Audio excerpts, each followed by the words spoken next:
ന്യായാധിപന്മാർ ദേശത്ത് ന്യായപാലനം ചെയ്ത കാലത്ത് നടന്ന സംഭവമായിട്ടാണ് രൂത്തിൻ്റെ പുസ്തകം പറയുന്നത്. സ്പെഷ്യലായിട്ട് എടുത്തു പറഞ്ഞിരിക്കുക.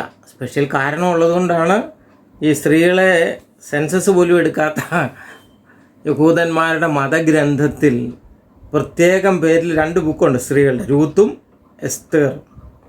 രണ്ടും വളരെ അവർക്കൊരിക്കലും മറക്കാൻ പറ്റാത്തതായ ഓർത്തിരിക്കേണ്ട 2 സ്ത്രീകളായതുകൊണ്ടാണ് അവരുടെ പേരിൽ ആ ബുക്ക് സെപ്പറേറ്റ്. അല്ലെങ്കിൽ ഈ ദെബോരയെക്കുറിച്ചോ ശിംശോനെക്കുറിച്ചോ പറയുന്ന കൂട്ടത്തിൽ ഈ രൂത്തിൻ്റെ പുസ്തകത്തിൻ്റെ ആ ഭാഗം ചേർത്താൽ മതി.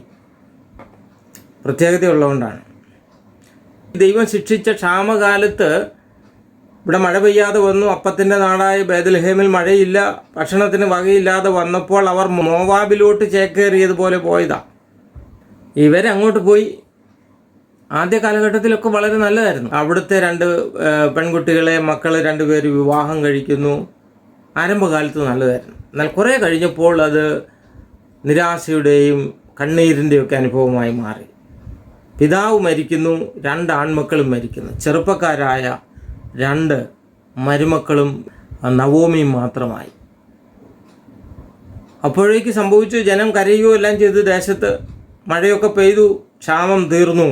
ഒരു 10 വർഷത്തിൻ്റെ ഒരു കാലഘട്ടം ഏകദേശം ഉണ്ട് അവിടെ.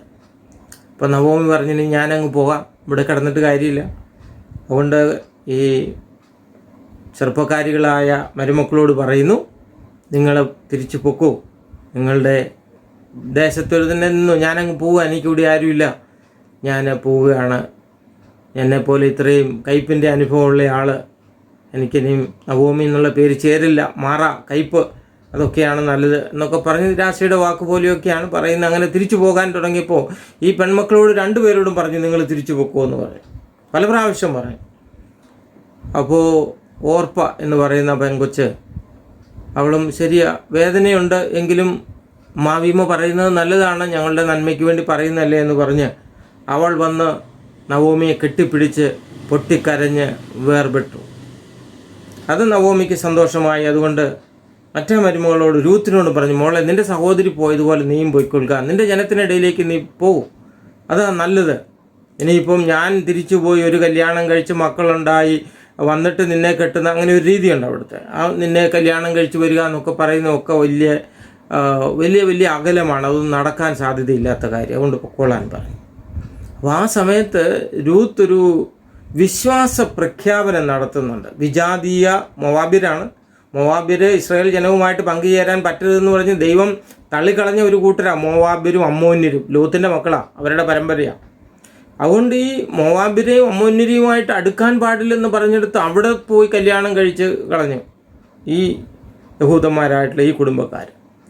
അവിടുത്തെ പെങ്കൊച്ച് അവളോട് തിരിച്ചു പൊക്കോളാൻ പറഞ്ഞപ്പോൾ അവൾ പറയുന്നത്, നീ പോകുന്നിടത്ത് ഞാൻ പോരും, നിൻ്റെ ജനമാണ് എൻ്റെ ജനം, നിൻ്റെ ദൈവമാണ് എൻ്റെ ദൈവം, നീ മരിക്കുന്നിടത്ത് ഞാൻ മരിക്കും, മരണത്താലല്ലാതെ നമ്മളെ തമ്മിൽ വേർപിരിപ്പാൻ പറ്റില്ല എന്ന് പറയുന്ന, എന്നും ഓർമ്മയിൽ നിൽക്കുന്നതായിട്ടുള്ള വലിയൊരു വിശ്വാസ പ്രഖ്യാപനമാണ് രൂത്ത് നടത്തിയത്. എന്തുകൊണ്ടായിരിക്കാം അവൾ അങ്ങനെ പറയേണ്ടി വന്നത്? എനിക്ക് തോന്നുന്നത് വിഷമസന്ധിയിലൊക്കെ വന്നപ്പോൾ നവോമിയുടെ ജീവിതം മാറിക്കാണും. അവളുടെ ദൈവവുമായിട്ടുള്ള ബന്ധവും അനുതാപവും മടങ്ങിപ്പോകാൻ, സ്വന്തം ദേശത്തേക്ക് പോകുവാനുള്ള കാര്യങ്ങളും അവളുടെ പ്രാർത്ഥനയൊക്കെ ഒരുപക്ഷെങ്കിൽ രൂത്തിനെ സ്വാധീനിച്ചു കാണും. അതുകൊണ്ടാണ് അവൾ പറയുന്നത്, നിൻ്റെ ദൈവം എൻ്റെ ദൈവം. ആ ഏകസത്യ ദൈവത്തെ ആരാധിക്കുന്നതായിട്ടുള്ള ദൈവജനത്തെ എൻ്റെ ജനമായിട്ട് അംഗീകരിപ്പാൻ ഞാൻ ആഗ്രഹിക്കുന്നു. ആ അനുഗ്രഹിക്കപ്പെട്ട കനാൻ നാട്ടിൽ നീ മടങ്ങിപ്പോകുമ്പോൾ ഞാനും പോരും. മരണത്താൽ മാത്രമേ നമ്മെ വേർപിരിപ്പാൻ സാധിക്കുകയുള്ളൂ എന്നുള്ള ഒരു വിശ്വാസം അവൾ പ്രഖ്യാപിച്ചു. അങ്ങനെ ആണ് അവൾ ബേത്ലഹേമിലേക്ക് അമ്മാവിയമ്മയോടുകൂടെ മടങ്ങി വരുന്നത്. ദൈവത്തെ അവൾ വിശ്വാസത്തിലെടുത്തു. ഇതിനു മുൻപ് ഒരു രാഹാബ്, എരിഹോ പട്ടണത്തിൽ മതിലിൻ്റെ മുകളിൽ താമസിച്ചിരുന്ന വേശ്യയായിരുന്ന രാഹാബ് വിശ്വാസത്തിൽ വന്ന് നമുക്കറിയാം. അതുപോലെ ഇവിടെ ഇതാ വിജാതീയ സ്ത്രീ, മോവാബ്യ സ്ത്രീ രൂത്ത് അവളുടെ ഉള്ളിൽ നിന്നൊരു വിശ്വാസത്തെ പ്രഖ്യാപിച്ച് അവൾ ഇവിടെ വന്ന് ഈ ജനത്തിൻ്റെ അടുക്കൽ വരുന്നു. ഇനി അവസാനത്തെ കാര്യം നമുക്കറിയാം. ബോവസ് എന്ന് പറയുന്നതായിട്ടുള്ള ഒരു യഹൂദനായ മനുഷ്യൻ അവളെ വിവാഹം കഴിച്ചു. തുടർന്ന് വരുന്ന സംഭവങ്ങൾ നിങ്ങൾ ശ്രദ്ധിക്കണം. അവളെ ദൈവം എങ്ങനെയാണ് മാനിച്ചതെന്നുള്ളത് ഞാൻ ഇപ്പോഴത്തെ എവിടെയൊന്ന് കാണിക്കാം. രൂത്തിനെ വിവാഹം കഴിച്ചത് ബോവസാണ്. ഇനി ബോവസിൻ്റെ അമ്മയപ്പനെ നമ്മൾ അറിഞ്ഞിരിക്കണം. ബോവസിൻ്റെ അമ്മയുടെ പേര് രാഹാബ് എന്നാണ്. യെരിഹോവിൽ നിന്ന് വിശ്വാസത്തിൽ വന്നതായിട്ടുള്ള ആ സ്ത്രീ തന്നെയാണ്, വേറെ ആരുമില്ല. അവളെ ഉറ്റുനോക്കാൻ പോയ 2 ഒറ്റുകാരിൽ ഒരാളുടെ പേര് സൽമോൻ എന്നാണ് വിശ്വസിക്കപ്പെടുന്നത്. ആ സൽമോനാണ് വിശ്വാസത്തിൽ വന്ന രാഹാബിനെ സ്വീകരിച്ചത്. അവർക്ക് 2 പേർക്കൂടെ ഉണ്ടായ മകനാണ് ബോവസ്. ആ ബോവസാണ് രൂത്തിനെ വിവാഹം കഴിക്കുന്നത്. എന്ന് പറഞ്ഞാൽ പകുതി യഹൂദനും പകുതി വിജാതീയനുമായിട്ടുള്ള ആ മനുഷ്യ ആ രീതിയിൽ പറയുമ്പോൾ അവൾ രൂത്തിനെ വിവാഹം കഴിച്ചു. ഇനി ഈ രൂത്തിനും ബോവസിനും കൂടി ഉണ്ടായ പുത്രനാണ് ഓബേദ് എന്ന് പറയുന്നത്. ഓബേദിൻ്റെ മകൻ ഇശായി, ഇശായിയുടെ മകൻ ദാവീദ്.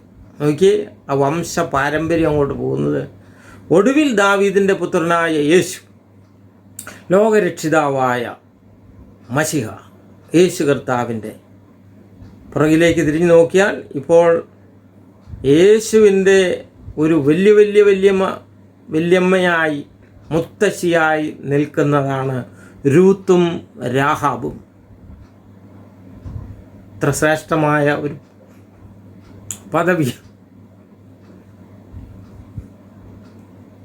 രാഹാബിനെ അവൾ മോശപ്പെട്ടവളായിരുന്നെങ്കിലും ദൈവം അവളെ മാനിച്ചു. രൂത്ത് ദൈവജനവുമായി അടുത്തു വരാൻ പാടില്ലാത്തവരായിരുന്നു, ശപിക്കപ്പെട്ട വംശമായിരുന്നു. എന്നാൽ അവൾ വ്യക്തിപരമായി ജീവനുള്ള ദൈവത്തെ അറിഞ്ഞു. നമുക്ക് യോഗ്യതയില്ലാത്തവരാണ്, ദൈവജനത്തോട് ചേരാൻ യോഗ്യതയില്ലാത്തവരാണ്, പുറംപറമ്പിലുള്ളവരെ പോലുള്ളവരാണ്. നല്ലാം ഹൃദയംഗമായി നമ്മുടെ കർത്താവിനെ രക്ഷിതാവായിട്ട് സ്വീകരിച്ചപ്പോൾ ദൈവം നമ്മെ മാനിച്ചു. യഹൂദന്മാരുടെ ഏറ്റവും വലിയ രാജാവ് എന്ന് പറയുന്നത് ദാവീദാണ്. ആ ദാവീദിൻ്റെ വംശാവലി കാണിക്കാൻ വേണ്ടിയാണ് രൂത്തിൻ്റെ പുസ്തകം സെപ്പറേറ്റായിട്ട് മാറ്റി അവിടെ ചേർത്ത് വച്ചിരിക്കുന്നത്. എത്ര ഓർത്താൽ മതി. ദൈവത്തെ ഇവരൊക്കെ മാനിച്ചു. ഇങ്ങനെ വേറെ 2-3 പേരുടെ ഇതിന് മുൻപുണ്ട്, പിന്നെ മുമ്പിൽ വേറൊരാളുണ്ട്, ഇനി ഒരാൾ വരാൻ കിടക്കുന്നു. അവരൊക്കെ വിജാതീയർ അല്ലെങ്കിൽ തെറ്റായ ജീവിതം നയിച്ച ആളുകളാണ്. പക്ഷെ ഒരു പ്രത്യേക സമയത്ത് അവർ ദൈവവുമായുള്ള ബന്ധത്തിലേക്ക് വന്നതുകൊണ്ട് അവരെ ദൈവം കൊടുത്ത പദവി എത്ര വലുതാണ്. മശിഹായുടെ, ലോകരക്ഷിതാവിൻ്റെ വല്യമ്മ എന്ന പദവി. വേറെ പലരുടെയും പേരുകളൊന്നും അവിടെ ഇല്ല. താഴേക്ക് പഠിച്ച ഒരു മറിയയുടെ പേര് വരുന്നുണ്ട്. ബാക്കിയുള്ളതൊന്നും നല്ല പേരുകളല്ല, പക്ഷെ അവരെ ദൈവം ചേർത്ത് കൈക്കൊണ്ടു. ദൈവത്തിന് മുഖപക്ഷമില്ല. ഏത് ജാതിയിലും അവനെ ഭയപ്പെട്ട് അവനോട് ചേർന്ന് വരുന്നവരെ അവൻ കൈക്കൊള്ളുന്നു എന്ന് പത്രോസിൻ്റെ അപ്പോസ്തല പ്രവൃത്തികളിലെ കൊർന്നല്യോസിൻ്റെ ഭവനത്തിലെ പ്രസംഗം ഇത് തന്നെയാണ്. എൻ്റെ ഫാദറിൻ്റെ ചെറുപ്പത്തിലെ ഫോട്ടോയാണത്. അദ്ദേഹത്തിൻ്റെ പേര് VS ആചാരി, വടക്കേക്കര വീട്, rubber board PO Puthuppally, Kottayam.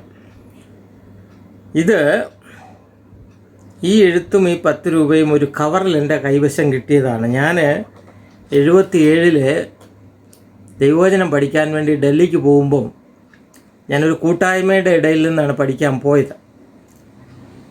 അപ്പോൾ അങ്ങനെ പോയപ്പോൾ റെയിൽവേ സ്റ്റേഷനിൽ ഫാദർ വരുമെന്ന് വിചാരിച്ച് എറണാകുളത്ത് അങ്ങനെ ജയന്തി ജനത എന്ന് പറയുന്ന അന്നത്തെ ട്രെയിനാണ്, അതിൽ കയറിയിരുന്നു. പക്ഷെ ഫാദർ വരാൻ ലേറ്റായി. എന്നിട്ട് ട്രെയിൻ മൂവ് ചെയ്തപ്പോൾ നീങ്ങി തുടങ്ങുമ്പോൾ ഇതാ പെട്ടെന്ന് എൻ്റെ ഫാദർ ഓടി വന്നിട്ട് പിന്നെ ഒന്നും പറയാനൊന്നും സമയമില്ല. പെട്ടെന്നൊരു കവർ എൻ്റെ കയ്യിൽ തന്നു. ആ കവറിനുള്ളിലുണ്ടായിരുന്ന ഒരു എഴുത്തും 10 രൂപയുമാണ് ഈ കാണിച്ചിരിക്കുന്നത്. ഇതേപടി ഞാൻ ഇന്നും സൂക്ഷിച്ചു വച്ചിരിക്കുക. ഇതൊരു സാക്ഷ്യമാണ്, അതിനുവേണ്ടി സൂക്ഷിച്ചതാണ്. അത് എടുക്കേണ്ട സാഹചര്യങ്ങൾ പലതും എൻ്റെ ജീവിതത്തിൽ വന്നു. ഞാൻ അവിടെ പഠിക്കാൻ പോയെങ്കിലും വീട്ടുകാരെയൊന്നും അല്ലല്ലോ എന്നെ സപ്പോർട്ട് ചെയ്യുന്ന, മറ്റ് എന്നെ പറഞ്ഞു വിട്ട വിശ്വാസികളൊക്കെയാണ്. ഏതാണ്ട് 1 വർഷം കഴിഞ്ഞപ്പോൾ എനിക്ക് ബുദ്ധിമുട്ട് വന്നു തുടങ്ങി, സാമ്പത്തികമായിട്ടൊക്കെ പ്രയാസത്തിലായി. അങ്ങനെ ഒക്കെ വന്നപ്പോഴും ഈ പൈസ എടുക്കാൻ, അന്ന് 10 രൂപയ്ക്ക് വിലയുള്ള സമയമാണ്, 77 എന്നൊക്കെ പറയുന്നത്. അപ്പോൾ അതിനകത്ത് ഒരു വാക്ക് വല്ലാത്തൊരു വാക്കായിപ്പോയി. ദൈവം എഴുതിച്ചതാണ് ഇത് നിൻ്റെ കയ്യിൽ ഇരിക്കട്ടെ, വല്ലതും ഇല്ലാതെ വരുമ്പോൾ ഉപയോഗിക്കും. അപ്പം ഞാൻ ഈ പൈസ ഉപയോഗിച്ച് കഴിഞ്ഞാൽ അതിനർത്ഥം എന്നെ വിളിച്ച ദൈവം ഒരു പാപ്പര് ദൈവമാണെന്ന്. അതുകൊണ്ട് അതെടുക്കാൻ ഇന്ന് ഞാൻ സൂക്ഷിക്കുന്നു. ഒത്തിരി കഷ്ടതയിലും പ്രയാസത്തിലും ഒക്കെ ഞാൻ കടന്നു പോയിട്ടുണ്ട്, രോഗത്തിൽ കടന്നു പോയിട്ടുണ്ട്. എന്നിട്ടൊന്നും ഇതെടുത്തില്ല. ഞാൻ 1980 കർത്താവിൻ്റെ വേലയ്ക്ക് വേണ്ടി ഇറങ്ങിയതാണ്. 2015 ഞാൻ പ്രവർത്തിച്ചിരുന്നതായ സംഘടനയിൽ നിന്ന് 30 വർഷത്തെ ശുശ്രൂഷയ്ക്ക് ശേഷം അവിടുന്ന് സ്റ്റെപ്പ് ഡൗൺ ചെയ്തെന്ന് പറഞ്ഞാൽ ഞാൻ ഇനി വിരമിക്കുന്നു, ഇനി ഞാൻ സ്വതന്ത്രനായി ടെൻഷനില്ലാതെ ദൈവം എന്നെ ഉപയോഗിക്കുന്നതിന് വേണ്ടി ഞാൻ സമർപ്പിക്കുന്നു എന്നും പറഞ്ഞ് അങ്ങനെ ഇറങ്ങിയതാണ്. ഞാൻ അവിടുന്ന് ഇറങ്ങുമ്പോൾ ഞാൻ ഏഷ്യയുടെ ക്രിസ്തീയ വിദ്യാഭ്യാസ സെക്ഷൻ്റെ ആ ഓർഗനൈസേഷൻ്റെ ഡയറക്ടറായിരുന്നു. എനിക്ക് ഒരു വീടുണ്ട്, കാറുണ്ട്. ഇതൊന്നും ഞാൻ സമ്പാദിച്ചു എന്ന് പറയാൻ പറ്റത്തില്ല, ദൈവം തന്നു എന്ന് മാത്രം. ഞാനിപ്പോൾ നിങ്ങളെ പഠിപ്പിക്കുന്നതായ ഈ ശുശ്രൂഷയ്ക്ക് എന്നെ ഒരുക്കിയത് സിംഗപ്പൂരിലാണ്.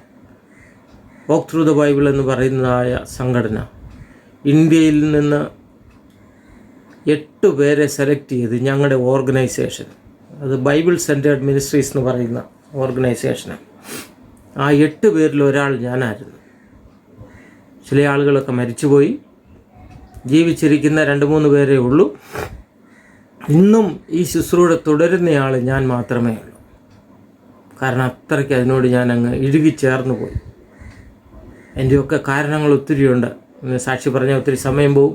ഞാൻ പറഞ്ഞത്, എന്നെ ഇന്നത്തെ നിലയിൽ ദൈവത്തിൻ്റെ വചനം ഇപ്രകാരം വളരെ ലളിതമായി ജനസമൂഹത്തെ ഇന്ത്യയൊട്ടാകെ, ഇന്ത്യക്ക് വെളിയിലെല്ലാം പോയി പഠിപ്പിക്കാനായിട്ട് സാധിക്കുന്നെങ്കിൽ അത് ദൈവം എന്നെ മാനിച്ചതുകൊണ്ട് എനിക്ക് പറയാനായിട്ട് ഉള്ളത് മാത്രമാണ്.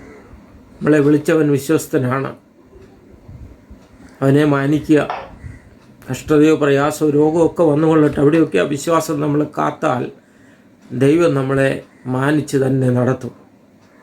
കഷ്ടമോ ദുരിതമോ പ്രയാസമോ നമ്മുടെ ജീവിതത്തിൽ വരുന്നുവെങ്കിൽ അതിൻ്റെ പിന്നിൽ ദൈവത്തിന് വേറെ ഉദ്ദേശമുണ്ട്. നമ്മളെ ശക്തന്മാരാക്കുവാൻ, വിശ്വാസവീരന്മാരാക്കുവാൻ വേണ്ടിയൊക്കെയുള്ള ദൈവത്തിൻ്റെ ചില പാഠ്യപദ്ധതികളുടെ ഭാഗമായി മാത്രം കരുതിയാൽ മതി. രൂത്തിനെയും രാഹാബിനെയും മാനിച്ച ദൈവം, ഉൽപ്പത്തി പുസ്തകത്തിലെ താമാറിനെ മാനിച്ച ദൈവം, ആ ദൈവമാണ് നമ്മുടെ ദൈവം. തുടർന്ന് നമ്മൾ പഠിക്കാൻ പോകുന്നതായ ബത്സേബയെ മാനിച്ച ദൈവം, വിശ്വാസത്തിൽ ചാടിയിറങ്ങിയതാണ്. കഥ മാത്രം പഠിച്ചതുകൊണ്ട് പോരല്ലോ, ഇത് ജീവനും ചൈതന്യവും നൽകുന്ന, രൂപാന്തരം നൽകുന്ന ദൈവത്തിൻ്റെ വചനമാണ്. അത് എഴുതി അതേ വടി നമ്മുടെ കയ്യിൽ തന്നിരിക്കുകയാണ്. വായിച്ചാൽ പോരാ, പഠിച്ചാൽ പോരാ, അത് നമ്മുടെ ജീവിതത്തിൽ അത് ജഡമണിയുന്നതായി തീരണം.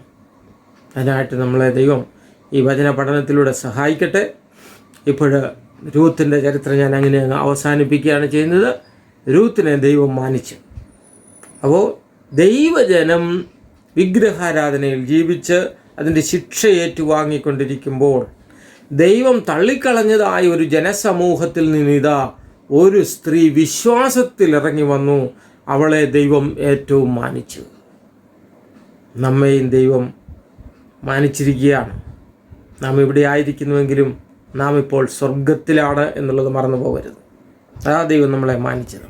ഓക്കെ, അപ്പോൾ ഇങ്ങനെയുള്ള ന്യായാധിപന്മാരുടെ 400 വർഷ കാലയളവിൽ ഇങ്ങനെ ആ സമൂഹം ജീവിച്ച് ശിക്ഷ ഏറ്റുവാങ്ങി ന്യായാധിപന്മാരാൽ ഭരിക്കപ്പെട്ട കാലത്ത് അങ്ങനെ അല്ലാതെ ജീവിച്ചതായ 2 വ്യക്തികളെ എടുത്തു പറഞ്ഞതാണ്. ഒന്ന് രൂത്തും മറ്റൊന്ന് ശമൂവേലും. ഇവർ 2 പേരും വ്യത്യസ്തരായിരുന്നു. എന്ന് വിചാരിച്ച മതി. ശമൂവേലിനെ കുറിച്ചുള്ള ബാലകഥകളൊക്കെ നമുക്കറിയാം. ശമൂവേലിൻ്റെ പേരിൽ 2 പുസ്തകങ്ങൾ എഴുതപ്പെട്ടിട്ടുണ്ട്, കാണുന്നുണ്ട്. ശമൂവേൽ ഒരു പ്രവാചകനായിരുന്നു, ശമൂവേൽ ഒരു പുരോഹിതനായിരുന്നു, അവസാനത്തെ ന്യായാധിപനുമായിരുന്നു ശമൂവേൽ. അവിടെ കൊണ്ട് ഞാൻ ആ പോർഷൻ അങ്ങോട്ട് അവസാനിപ്പിക്കാം. ന്യായാധിപന്മാർ 400 വർഷം. ദെബോര, ഗിദെയോൻ, ശിംശോൻ ഓരോരുത്തൻ തനിക്ക് ബോധിച്ചതുപോലെ നടന്നു, രൂത്തും ശമൂവേലും ഒഴികെ. സൃഷ്ടി, വീഴ്ച, പ്രളയം, വംശങ്ങൾ, 4000 വർഷം, ഊര്, പർഷ്യൻ കടൽ, salt, Sarah, Abraham, Lot, Terah, Tigris, Euphrates, Haran, Terah, മരണം, ഗലീലക്കടൽ, യോർദാൻ നദി, ചാവുകടൽ, മധ്യധരണി, ഇസ്രയേൽ, ഇസ്മായേൽ, ഇസ്ഹാക്ക്, യേശാവ്, യാക്കോബ്, ജോസഫ്, മിസ്രൈം, യഹൂദർ, മിസ്രൈം. 400 വർഷം അടിമത്വം. മോശ, എൻ്റെ ജനത്തെ വിട്ടയക്കുക, വിടില്ല. 10 ബാധകൾ, പെസഹ, ചെങ്കടൽ, സീനായ് മല, ന്യായപ്രമാണം, സമാഗമന കൂടാരം, ലേവ്യരും പുരോഹിതരും, വഴിപാടും പെരുന്നാളും. ജനസംഖ്യ എടുക്കൽ, ഖാദേശ് ബർണ, 12 ഒറ്റുകാർ ഉഴന്നു നടന്ന് മരിച്ചു. മോവാബ്, മോശ, 2ാമതും ന്യായപ്രമാണം, മരണം. യോശുവ, യോർദാൻ, എരിഹോ വിഭജിച്ചു, കീഴടക്കി, തെക്ക് മുതൽ വടക്ക് വരെ വിഭജിച്ചു, താമസിച്ചു. 12 ഗോത്രങ്ങൾ. ന്യായാധിപന്മാർ 400 വർഷം. ദെബോര, ഗിദെയോൻ, ശിംശോൻ ഓരോരുത്തൻ തനിക്ക് ബോധിച്ചതുപോലെ നടന്നു, രൂത്തും ശമൂവേലും ഒഴികെ. ന്യായാധിപന്മാരുടെ പുസ്തകത്തിന് ഒരു താക്കോൽ വാക്ക് കൊടുക്കുന്ന ചക്രങ്ങൾ എന്നാണ്. നമ്മൾ ആ ഒരു സൈക്കിൾ ഞാൻ കാണിച്ചില്ലേ, ഒരു 5 പോയിന്റിൽ പാപം ചെയ്യുന്നു, അടിമത്വത്തിൽ പോകുന്നു, നിലവിളിക്കുന്നു, രക്ഷിക്കുന്നു, സമാധാനത്തോടെ ജീവിക്കുന്നു. അത് 7 പ്രാവശ്യം ആവർത്തിച്ചു എന്നുള്ളത് കൊണ്ട് ആ ഒരു ചക്രം എന്നുള്ളത് കാണിക്കാനുള്ള ഒരു പടമാണിത്. ഒരു ജഡ്ജിയുടെ പടമാണ് അവിടെ കാണിച്ചിരിക്കുന്നത്. ന്യായാധിപന്മാർ അവരിങ്ങനെ സൈക്കിളിൽ പോകുന്നു. ആ സൈക്കിൾ എന്നുള്ളത് കേൾക്കുമ്പോൾ അത് നമുക്ക് മലയാളത്തിൽ പറയുമ്പം ചക്രങ്ങൾ എന്ന് അത് അങ്ങനെ ചെയ്യാൻ പറ്റുള്ളൂ. പക്ഷേ അതിൻ്റെ പിന്നിലുള്ള സ്റ്റോറി നമ്മൾ ഓർത്തിരിക്കണം. ഈ കീവേഡ് എല്ലാം തരുന്നത് എന്താണെന്ന് വെച്ചാൽ ആ ചിത്രവും ആ ഈ താക്കോൽ വാക്കും പറയുമ്പോൾ തന്നെ അതിനകത്തുള്ള സംഗതികൾ നമ്മുടെ ഓർമ്മയിൽ വരണം. അതിനു വേണ്ടിയുള്ളതാണ്. നമുക്ക് തുടരാം, അടുത്ത ഭാഗത്തേക്ക് കിടക്കാം. അതിനു മുമ്പ് രൂത്തിൻ്റെ ഒരു പ്രേമകഥയാണ് എന്നുള്ളത് ഓർക്കുക. രൂത്തിനെ ബോവസ് സ്നേഹിക്കുകയും വിവാഹം കഴിക്കുകയും ചെയ്തു. പിന്നീട് അനുഗ്രഹിക്കപ്പെട്ട കുടുംബജീവിതം മശിഹ വരെ എത്തിക്കുന്നതായ കാര്യമാണ് എന്നുള്ളതാണ്. ഇതിനകത്ത് നമുക്ക് നമ്മുടെ കർത്താവും സഭയുമായിട്ടുള്ള ആ സ്നേഹബന്ധത്തെ നമുക്ക് ഓർക്കാം. ഒരു വിധത്തിൽ പഴയ നിയമത്തെ സംബന്ധിച്ച് പറഞ്ഞാൽ യഹോവയായ ദൈവവും യഹൂദ ജനവും ഇസ്രായേലും തമ്മിലുള്ളതായ ആ സ്നേഹബന്ധത്തെയൊക്കെ നമുക്ക് ഇതിനകത്തോട് ഓർക്കാനായിട്ട് പറ്റും. ശമൂവേൽ അവസാനത്തെ ന്യായാധിപനാണ്. ഈ ശമൂവേൽ പ്രായമായി. ശമൂവേലിൻ്റെ മക്കൾ അത്ര നല്ലവരല്ലായിരുന്നു, അത് നമുക്കറിയാം, വായിക്കുമ്പോൾ അറിയാം. ഈ ശമൂവേലിൻ്റെ അടുക്കൽ ജനം വന്ന് പറഞ്ഞു, ഞങ്ങൾക്കിനി ന്യായാധിപന്മാർ വേണ്ട, നിനക്ക് പ്രായമൊക്കെ ആയില്ലേ, ഇനിയിപ്പം നിൻ്റെ മക്കളൊക്കെ ന്യായാധിപന്മാരായിട്ട് വരുന്നത്, ഒന്നാമതേ അവർ അത്ര നല്ലവരല്ല, ഞങ്ങൾക്കിത് വേണ്ട. നമ്മുടെ ചുറ്റുപാടുമുള്ള രാജ്യങ്ങൾക്കെല്ലാം രാജാക്കന്മാരുണ്ട്, അതുപോലെ ഒരു രാജാവിനെ ഞങ്ങൾക്കും വേണമെന്ന് ജനം ആവശ്യപ്പെട്ടു. അപ്പോൾ ശമൂവേൽ പറഞ്ഞു, നമുക്ക് രാജാവുണ്ടല്ലോ, നമ്മുടെ രാജാവ് ദൈവമാണ്. അപ്പോൾ അവർ പറഞ്ഞു, അതല്ല, ദൈവമൊക്കെ ശരിയാ, പക്ഷെ മറ്റുള്ളവർക്കുള്ളതുപോലെ നമുക്ക് രാജാവിനെ വേണമല്ലോ എന്ന് പറഞ്ഞു. ദൈവവുമായിട്ട് കൺസൾട്ട് ചെയ്തപ്പോൾ സംസാരിച്ചപ്പോൾ ദൈവം പറഞ്ഞു, അങ്ങനെ അവർ നിർബന്ധിക്കുകയാണെങ്കിൽ ഒരു രാജാവിനെ വാഴിച്ചു കൊടുക്കുക. പക്ഷേ അതിനു മുമ്പ് അവരോട് വരും വരാഴികളെക്കുറിച്ച് പറയണം. ഇങ്ങനെ ഒരു രാജാവിനെ വാഴിച്ചു തന്നാൽ നിങ്ങൾ വേണം രാജാവിന് ചെലവിന് കൊടുക്കാൻ, നിങ്ങളുടെ മക്കളെയൊക്കെ കൊണ്ട് രാജാവിൻ്റെ വേലക്കാരാക്കും. അങ്ങനെ ഒത്തിരി പ്രശ്നങ്ങളുണ്ട്, അതൊക്കെ ഒന്ന് ഓർപ്പിക്കണമെന്ന് പറഞ്ഞു. അതൊക്കെ പറഞ്ഞപ്പോഴും ജനം പറയുന്നത് ഞങ്ങൾക്ക് രാജാവിനെ വേണം. അങ്ങനെ ന്യായാധിപന്മാരുടെ കാലഘട്ടത്തിൽ നിന്ന് രാജാക്കന്മാരുടെ അഥവാ രാജഭരണത്തിൻ്റെ കാലഘട്ടത്തിലേക്ക് നയിക്കുന്നയാളാണ് ശമൂവേൽ. അങ്ങനെ രാജഭരണം ആരംഭിക്കുകയാണ്. ഇനി ആദ്യത്തെ 3 രാജാക്കന്മാർ ശൗൽ, ദാവീദ്, ശലോമോൻ. ഈ 3 രാജാക്കന്മാർ മാത്രമേ മുഴുവൻ രാജ്യവും കൂടെ കൂട്ടി ഒറ്റ രാജ്യമായിട്ട് ഭരിച്ചിട്ടുള്ളൂ. രാജ്യമല്ല, 12 ഗോത്രങ്ങൾ. എല്ലാ ഗോത്രങ്ങളെയും കൂടെ ചേർത്ത് ഒരു രാഷ്ട്രമായി ഭരിച്ചത് ആദ്യത്തെ ഈ 3 രാജാക്കന്മാർ മാത്രമാണ്. അതുകൊണ്ടാണ് അതിനെ ഐക്യരാജ്യം എന്ന് പറയുന്നത്. അപ്പോൾ ഐക്യരാജ്യം എന്ന് പറഞ്ഞാൽ രാജ്യം 12 ഗോത്രങ്ങളെ ഒന്നാക്കി ഒരു രാജ്യമായി ഭരിച്ച 3 രാജാക്കന്മാർ. ഈ 3 രാജാക്കന്മാരും 40 വർഷം വീതമാണ് രാജ്യം ഭരിച്ചത്.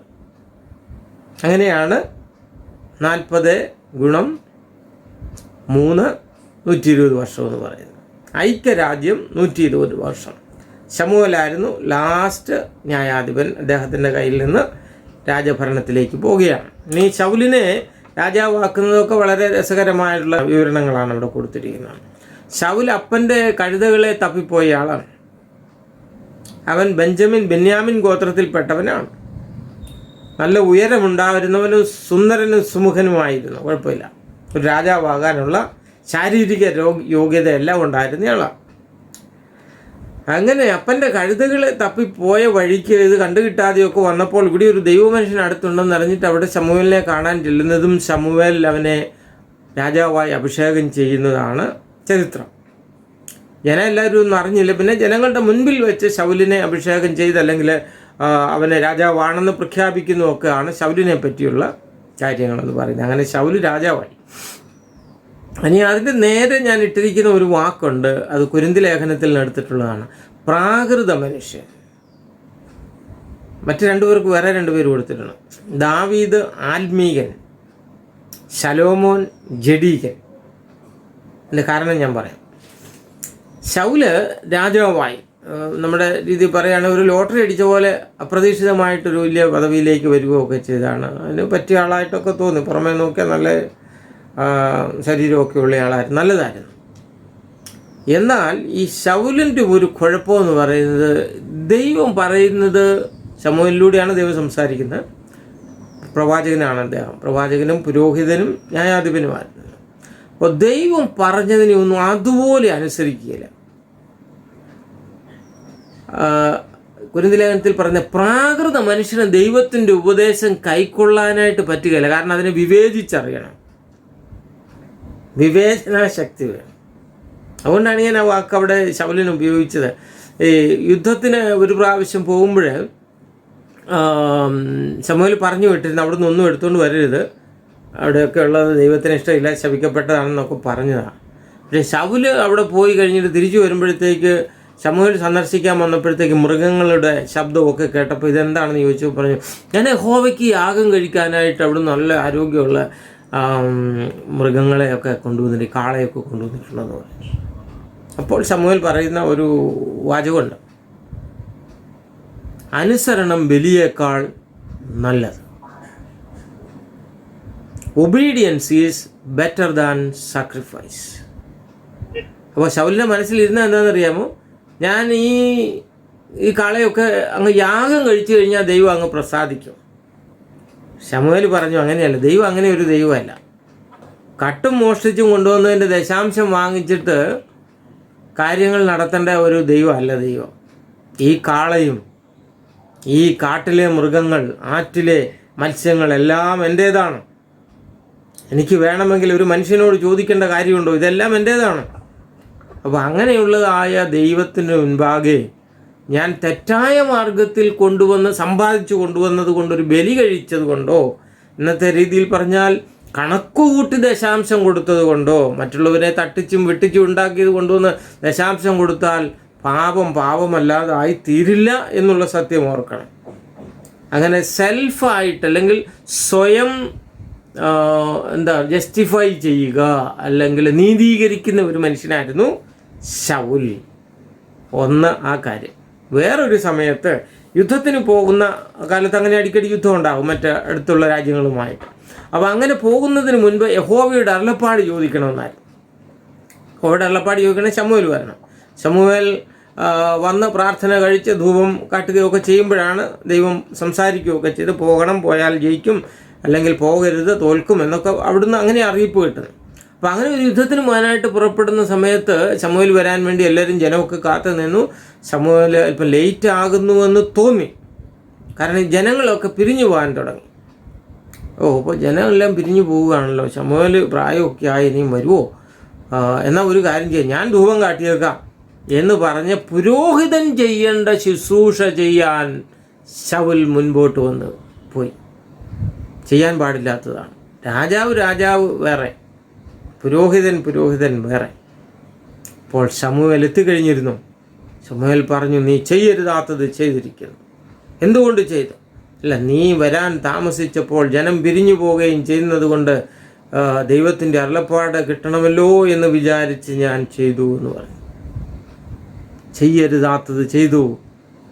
ശമൂവേൽ പറഞ്ഞു, നീ ചെയ്യരുതാത്തത് ചെയ്തതുകൊണ്ട് നിന്റെ രാജ്യത്വം ദൈവം സ്ഥിരമാക്കുമായിരുന്നുവെങ്കിലും ഇങ്ങനെയുള്ളതായ സ്വയനീതീകരണം ചെയ്യുന്ന ഒരു മനുഷ്യൻ നീ ഇത് ചെയ്തതുകൊണ്ട് നിന്റെ രാജ്യത്വം പറിച്ച് മറ്റൊരുത്തന് കൊടുത്തിരിക്കുന്നു എന്നങ്ങ് പറഞ്ഞു. ശരിക്ക് ദൈവസന്നിധിയിൽ 1-2 വർഷമേ ഈ ശൗല് ഭരിച്ചിട്ടുള്ളൂ. 40 വർഷം സിംഹാസനത്തിൽ ഇരുന്നെങ്കിലും ദൈവം മുൻപാകെ ഉള്ള ഒരു മനുഷ്യനായിട്ടല്ല ഇരുന്നത്. അതായിരുന്നു ശൗലിൻ്റെ ജീവിതം എന്ന് പറയുന്നത്. തെറ്റ് ചെയ്തിട്ട് നീതീകരിക്കുന്നതായ ഒരു മനുഷ്യൻ. നമുക്കാർക്കും അങ്ങനെയുള്ള ഒരു സ്വഭാവം ഉണ്ടാകാൻ പാടില്ല. ദൈവവചനം പറയുന്നതനുസരിച്ച്, അഥവാ നിങ്ങളിൽ ഒരുത്തൻ പാപം ചെയ്തുവെങ്കിലോ വിശ്വസ്തനായ ക്ഷമിക്കുന്നവനായ ദൈവത്തിൻ്റെ മുൻപാകെ ഏറ്റുപറഞ്ഞ് നിരപ്പാകണം. യേശുവിൻ്റെ രക്തം സകല പാപവും പോക്കി നമ്മെ ശുദ്ധീകരിക്കും. അതാണ് നമുക്കുള്ളതായ ഉറപ്പെന്ന് പറയുന്നത്. ശൗൽ അത് ചെയ്തില്ല. നീ അടുത്ത രാജാവ് വേണമല്ലോ. അപ്പോൾ ദൈവം പറഞ്ഞു, നീ ഒരു കാര്യം ചെയ്യ്, ശമൂവേലേ, ഇശ്ശായിയുടെ വീട്ടിൽ പൊക്കിൾക്കാൻ പറഞ്ഞു. അവിടെ നിന്ന് ഒരാളെ തിരഞ്ഞെടുക്കാൻ പോകാമെന്ന് പറഞ്ഞു. അങ്ങനെ അഭിഷേകം ചെയ്യാനുള്ള തൈലമൊക്കെ ആയിട്ട് ശമൂവേൽ ഇശ്ശായിയുടെ വീട്ടിൽ ചെന്നു. ഇശ്ശായിയുടെ മൂത്ത മക്കളെയൊക്കെ ഇൻ്റർവ്യൂ ചെയ്തു. ആരോഗ്യം നല്ല ശൗലിനെ പോലെയൊക്കെയുള്ള നല്ല ആരോഗ്യമൊക്കെ ഉള്ളവരാണ്. അവരെ കണ്ടപ്പോൾ ഇപ്പോൾ ശമൂവേലിന് ഒന്ന് കാണും, ഇവനെ കൊള്ളാമല്ലോ. അപ്പോൾ ദൈവം പറഞ്ഞു, ഇവനെ ഒന്നും പറ്റുകയില്ല.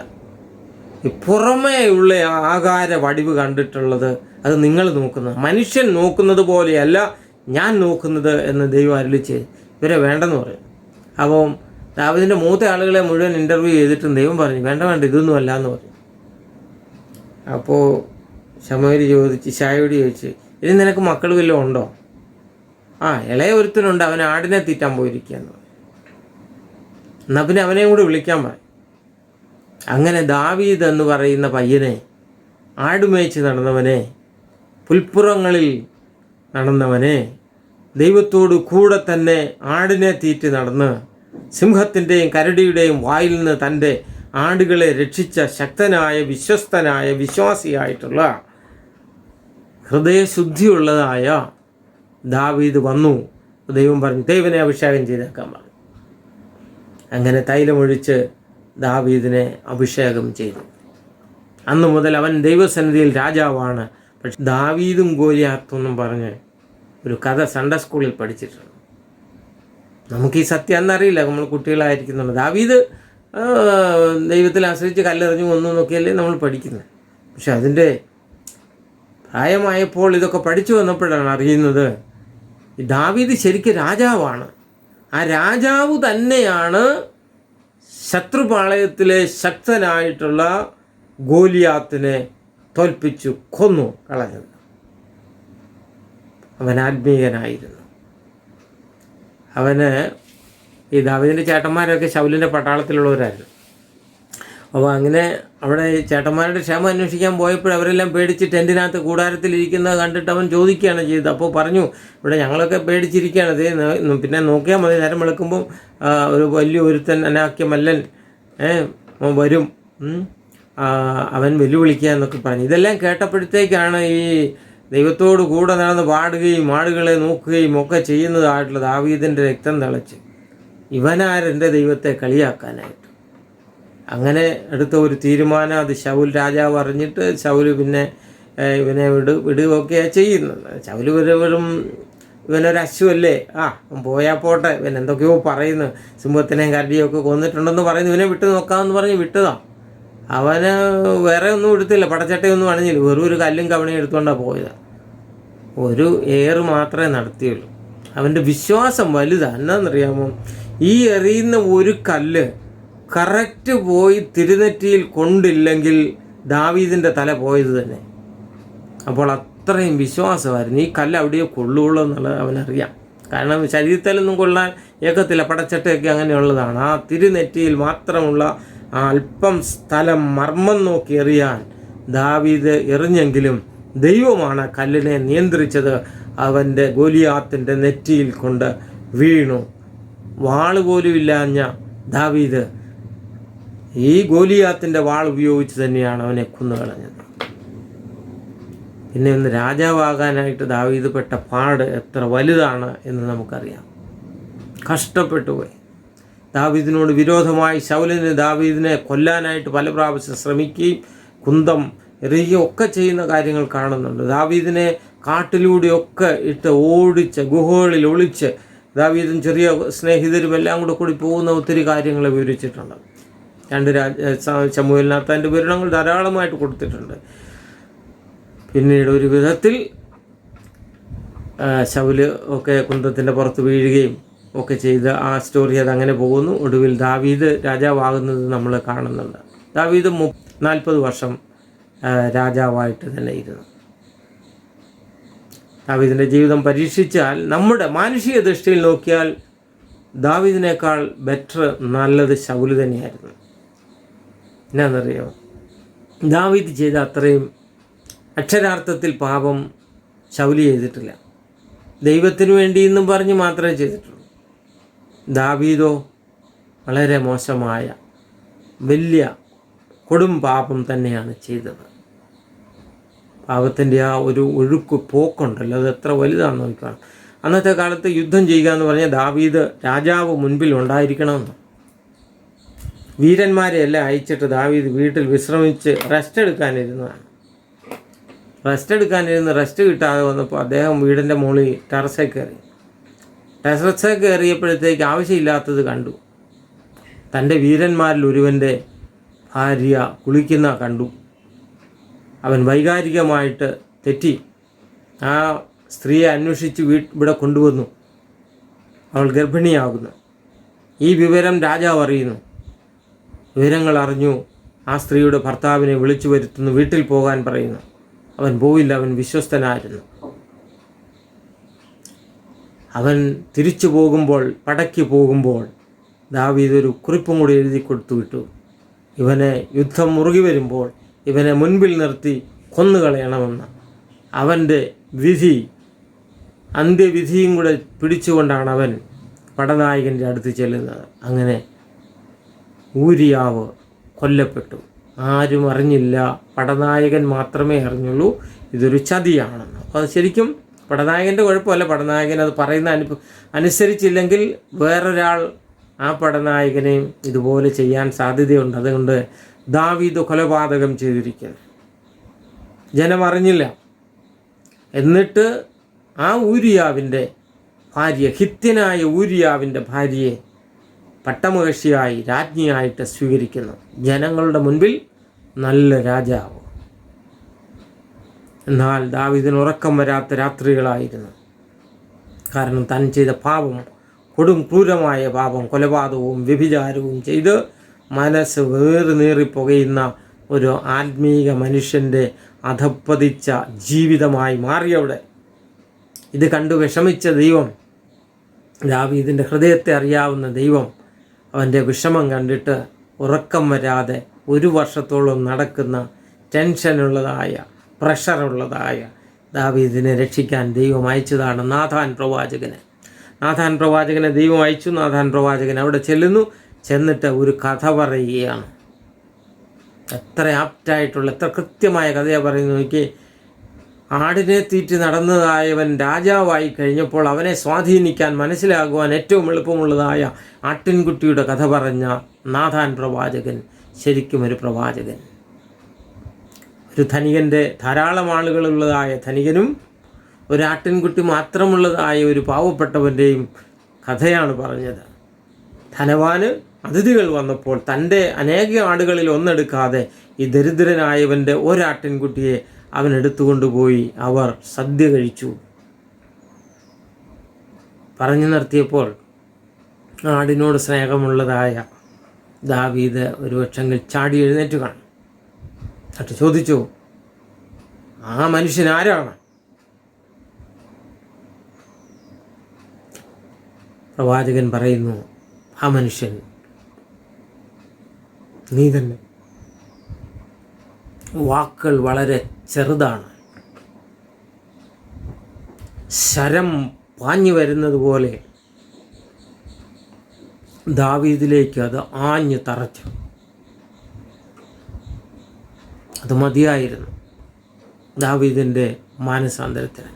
ഐക്യരാജ്യം ശമൂവേൽ കഴിഞ്ഞ് പ്രവാചകൻ്റെ കാലഘട്ടം കഴിഞ്ഞങ്ങോട്ട് രാജഭരണത്തിലേക്ക് വരുന്നു. 120 വർഷമാണ് ആദ്യത്തെ ഒരു കാലഘട്ടം. രാജ്യം ഒന്നായി ഭരിച്ച 3 രാജാക്കന്മാരാണുള്ളത്. 3 രാജാക്കന്മാരും 40 വർഷം വീതം രാജ്യം ഭരിച്ചു. ആദ്യത്തെ ആൾ ശൗൽ. അദ്ദേഹം ഒരു പ്രാകൃത മനുഷ്യനെ പോലെയാണ്, അല്ലെങ്കിൽ ദൈവത്തിനായി പൂർണ്ണമായി ഹൃദയം സമർപ്പിക്കാത്ത ഒരു മനുഷ്യനായിരുന്നു. ദാവീദ് ആകട്ടെ പൂർണ്ണമായി ദൈവത്തിന് സമർപ്പിക്കപ്പെട്ട ഒരു ശരിയായ ആത്മീയൻ്റെ ജീവിതം നയിച്ചതായിട്ടുള്ള ആളുകളാണ്. തെറ്റ് ചെയ്തിട്ടുണ്ട്, പക്ഷേ ഏറ്റുപറഞ്ഞു അനുദപിച്ച് ദൈവത്തോട് നിരപ്പ് പ്രാപിച്ചതായിട്ടുള്ള ആത്മീയനായ മനുഷ്യനാണ്. ശലോമോനെ കുറിച്ച് നമ്മൾ നാളെ പഠിക്കുന്നതായിരിക്കും. അദ്ദേഹം ജഡീകനായതെങ്ങനെ, അദ്ദേഹത്തിൻ്റെ ചരിത്രവും തുടർന്ന് വരുന്ന അദ്ദേഹത്തിൻ്റെ ജീവിതത്തിലൂടെ വന്നതായ അനന്തര ഫലങ്ങൾ ഇന്ന് വരെയുള്ള ഇസ്രായേൽ ചരിത്രത്തിലേക്ക് നയിച്ചത് ഈ മനുഷ്യനാണെന്ന് നമ്മൾ നാളെയാണ് പഠിക്കാൻ പോകുന്നത്. ഇന്ന് നമ്മൾ ഇവിടെ കൊണ്ട് നിർത്തുകയാണ്.